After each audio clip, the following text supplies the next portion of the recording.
నమస్కారం.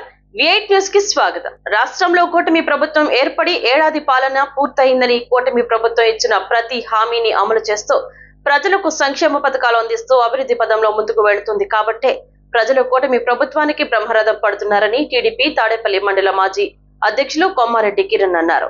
కూటమి ప్రభుత్వం ఏర్పడి ఏడాది పాలన పూర్తయిన సందర్భంగా గురువారం కూటమి ప్రభుత్వ ఆధ్వర్యంలో విజయోత్సవ వేడుకలు నిర్వహించారు. ముందుగా కేక్ కట్ చేసి కూటమి ప్రభుత్వానికి శుభాకాంక్షలు తెలియజేశారు. అనంతరం మిఠాయిలు పంపిణీ చేశారు. అలాగే 200 మంది పేద మహిళలకు ఉచితంగా చీరలు పంపిణీ చేశారు. అనంతరం ముగ్గురికి కొత్త పింఛన్లు అందజేశారు. ఈ సందర్భంగా కొమ్మారెడ్డి కిరణ్ మాట్లాడుతూ, కూటమి ప్రభుత్వం ఎన్నికలలో ఇచ్చిన హామీ ప్రకారం పెన్షన్లను 4000 చేసింది అన్నారు. ఉచిత గ్యాస్ అందిస్తుందన్నారు.